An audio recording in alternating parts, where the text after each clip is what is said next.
Hello again, and welcome to Infinite Transcendence. And today, this part 3 is about how to get out of dealing with a crazy person in a relationship or dating or constantly seeing them, whatever you do. So, as I said before, getting right into it is best to cut off contact entirely. Best to get out. Well, first I said it's best to get out before they do too much damage. When you're getting rid of these people, get rid of them entirely. Cut off all contact. Do not speak to them. Do not message them. Do not try to stay friends with them. Any people they associate with, in my experience, it's better just to not talk to them. Not always, but generally, because I remember from me, I had to deal with a chick who her crazy sister cost me my job by lying on me because she was jealous her sister liked me. And what happened was I wasn't even at the job anymore, and I was talking to a mutual friend because I was helping my other friend move, and I saw this guy at a storage facility we were just chatting, so I messaged him later. This was back on like MySpace, back when MySpace was popular. And all of a sudden, this person, since we're all mutual friends, jumped on that account and started sabotaging to harass me and cursing me. And at that point, I just had to cut off all of them, and I said, don't contact me again or I have to file a restraining order. So it got that bad, and it can happen. It can get that bad. It might not always get that bad, but it can. So I find people like this who are unstable or crazy can make your life very difficult. So cut off all contact entirely. And one thing you want to make sure of is a lot of these people who are unstable and crazy will often entrench themselves with family and friends. They'll often lock themselves in there and make themselves difficult to dispose of by, a lot of these girls. What a lot of these girls will do is I think women probably do this a lot more. Is you have your mom. They'll be on your mom's bedside. That's one common thing they'll do is they'll become best. They'll talk to your mom about you all the time. They're sweet little pure whatever girls. They'll try to make friends with all your friends, so it's more difficult to get rid of them because once they say, what happened to that girl you were seeing? What happened to that one girl you were talking to? She seemed nice. A lot of people do this as a specific strategy. So don't let them. If they try to get entrenched too quickly before you're even that serious, keep that in mind.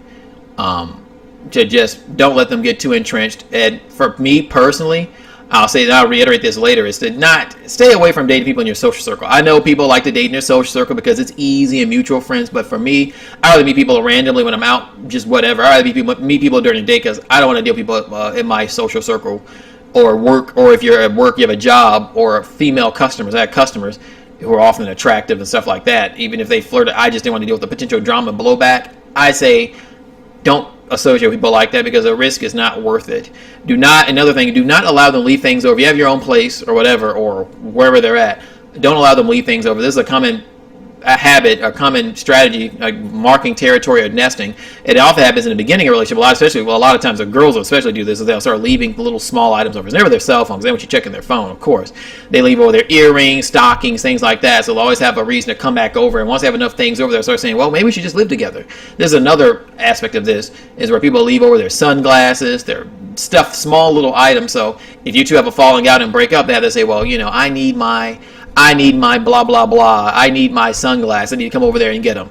If they do that, just hand it to them, leave it out in the door in a bag or box, or, tell them stop leaving their things over. If they do it, tell them you throw things away by accident. They start leaving their earrings over, just throw them out. They say, well, I threw them out by accident. I was cleaning up. I told you not to leave them over here. It sounds harsh, but do not let them leave things over because that is a tried and true tactic to nest and lock themselves in, so they're hard to get rid of. And if they're really crazy, probably want to keep a paper trail of their activities and behaviors in case you need to get a restraining order, especially for men, because the legal system is going to favor women and going to come after you more if you have an altercation.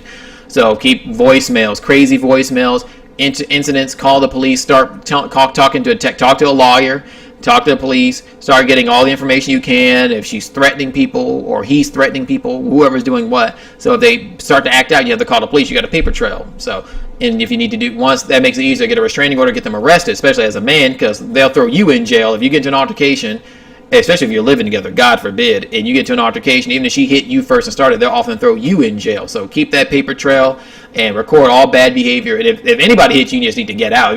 For me, I don't like arguing. I like quiet and peace. So I don't want to live with a chaotic person, but you definitely need to get out. Get out, get a restraining order, and don't talk to them again. That's what I would do. Although keep in mind, if a person's really violent and crazy, a piece of paper is not going to keep them away. So you might get to defend yourself or do whatever you let the cops know. Move, get them thrown in jail, get a gun. Unfortunately, if you have to, if a person is that violent, that's not the majority case, but you might get a person who's just that violent, especially as a woman. even women or men, but especially as a woman, if a guy's larger and really crazy and really violent, you might have to get a weapon or do something, or call the police, get them thrown in jail, whatever you need to do, because a piece of paper is not going to stop a person who wants to take it to that level. So, and like I said before, definitely avoid dating people in your social circle or mutual friends. I know it's easy and convenient. It's easy to talk to people at work, but work on your confidence. Get out there, meet people in the big wide world. Even online dating sites, whatever. Just you need to do, or go to get out in social activities. Meet people at dance class, yoga class, libraries, bookstores. There's all kinds of places to meet people. Do not date people in your social circle, places where you frequent a lot. If you like a place, say for instance, if I like the gym, maybe it's not a good idea to date the girl in the gym because it seems easy and maybe she's hot, but if first of all, a lot of guys like getting rejected. If she rejects you, a lot of guys feel hurt and feel embarrassed by it, don't want to show up around her. But if you do get with her and it doesn't work out, then what? Then you have to see that person again. If you had a bad falling out, then what? You got to go to a different gym. You got to go at different times. Don't date people in your hangout spots or social circles. Keep that stuff in a nut. Don't crap where you eat. So. And like I said before, isolate that and invest. Overall, just invest on people who won't drive you crazy and make your life difficult. Life is short, and I know you want to fix things and make it work. You think it's you. You think it's something. Sometimes it could be if you're constantly dating crazy people, because especially when it comes to women, a lot of them like to portray the men as victims, or as big bad bullies, and the women, they're just a bunch of victims. They can't help themselves. But really, if you're constantly dating people who are unstable, you might have to take a look at yourself and see maybe something you're doing. Maybe you need help. Maybe you grew up in an abusive family. Maybe your dad abused your mom. You had a crazy mom or whatever. Maybe your parents were abusive towards you, and you keep seeking that behavior out because, again, you only live once. Don't make it there's a lot of bad out there, but there's some good. And I'm not saying a permanent relationship is for everybody. I like my freedom, but if you're looking for that, if maybe you're looking for a more casual, maybe you want to look for a person you're not living with them and you're not serious with them, but you get together and you meet up and have fun and things like that without having a serious relationship. Even then, find people with qualities you can enjoy. And I know a lot of time people want excitement. So a lot of time people see people who are quote unquote normal and it's boring for them. They see a person who's not too over the top. A lot of times it seems boring, but really they're more stable and well adjusted. Of course, girls like the bad boys and the wild guys because they're fun and exciting. But a lot of guys talk to girls who are, they talk to girls who are normally just laid back and they think, well, it's kind of boring. They want to, the girls who are wild and exciting, but that wild and exciting behavior, that wild and that exciting comes at a price. Make your own excitement. Get out and do things.